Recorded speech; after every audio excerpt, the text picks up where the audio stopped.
life bigger and larger than ourselves. The 80 is new 50. What a beautiful thought.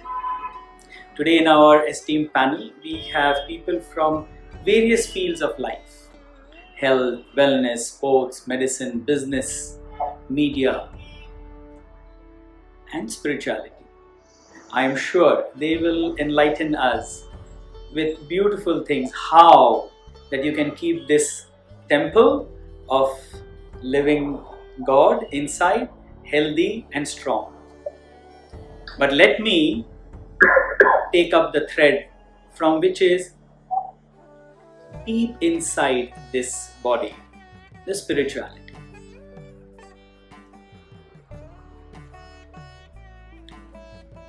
Age. When we say age, is it just a number? Is it? Think about it. When we ask a little child, that, "Excuse me, beta, what is your age?" And so proudly he says, "I am 5. I am 5 years of age." Why? Because he feels so proud to have reached that age, because all this time people had called him small child, and now he feels he is a big boy of 5 years of age. But in some years, when the same child is asked once again, when he is a bit older, "What is your age?" he immediately posts another question saying, "How does it matter what my age is?" Why is it like that? Why is it so? It is because at that point of time, he is not very sure of whether he is proud of that age, or has he done something to achieve, to say that he has done this. This becomes the psychology with an age which is more. Therefore, when Dadaji was saying that Lalji is 80 and he is proclaiming to the whole world that he is 80, that's all. But coming to the question once again, age. When we speak of age, it is the body that we speak about. But are we just the body? No. We are a beautiful amalgamation of one. The gross body means your organs of action and perception. Then your subtle body, meaning your mind, emotions. And that which is the subtlest of all, which can't be seen, which can't be felt, which can't be smelt, that spirit in you. Isn't it? When we speak of age, we generally look at the most obvious, that is the physical. To very quickly give you an example, when we see a notepad and something written on it, and if somebody says, "What do you see?" obviously everyone will say, the black letterings. But those who are sharp enough to understand, the letterings are seen, but also the background, the white paper behind. That means the focus of that person is not just superficial, but he has seen something deeper. But tell me truly, could anyone would have been able to see that writing and the paper without light? We miss out the light aspect. That is what we miss out in our observation of the self. We remember and see our body because it is tangible. We think of our thoughts, our feelings, our emotions because you can feel them. It pulsates in you. But what is that behind which makes you get these things to your cognition? And that is what spirituality calls as the Atma, or the spirit in you. And this aspect is what we need to hold. Jivo Brahmaivana Aparaha. This is so beautifully said in Sanskrit, that the Jiva, yourself, is that super consciousness which is pulsating everywhere and nothing else. Then we wonder, is it so? But I am so identified with my body and mind. I am so engrossed. I am so concentrated about my own self. And till the time we are self-centric,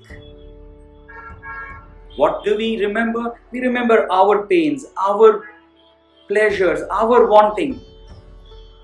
It is just like that example. If I ask you, do you remember that person who is very rich, who was very conservative, who was called Grinch? You would say, yeah, we know who Grinch is. But he was just there. But if I ask you to remember, do you remember that old, elderly, elegant, white beard flowing, saying ho, ho, ho, and moving around all the world, distributing gifts? Whom would you remember more fondly? Of course, to none other than Santa Claus. Why? What is the difference between Grinch and Santa Claus? Santa Claus has it and he distributes it. Grinch has it but he sits on it. Nobody likes that. This is not being self-centric.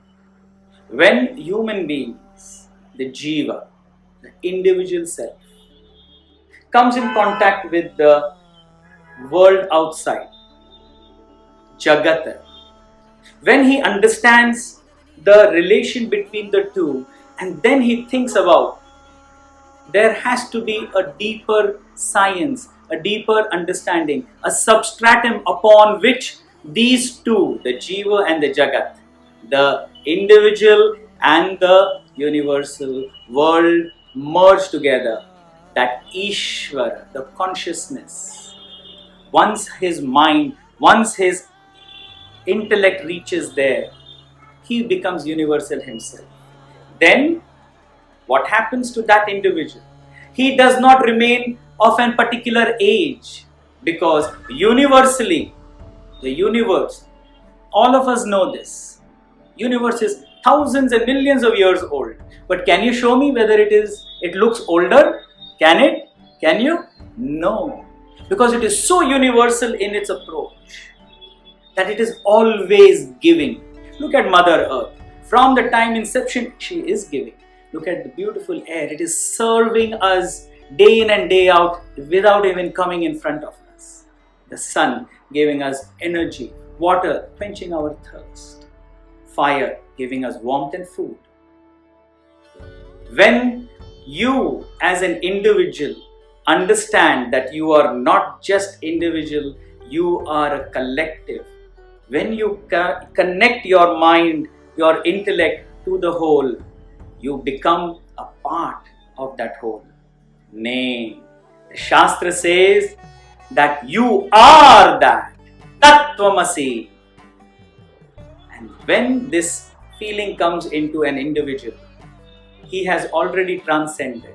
He is not aggrandizing anything for himself. He is taking it and then distributing it to all others. This is what Gurudev has said so beautifully. Live in minimum, create maximum, and give it all to the world outside. An individual who has these feelings, then for him 80 is 50.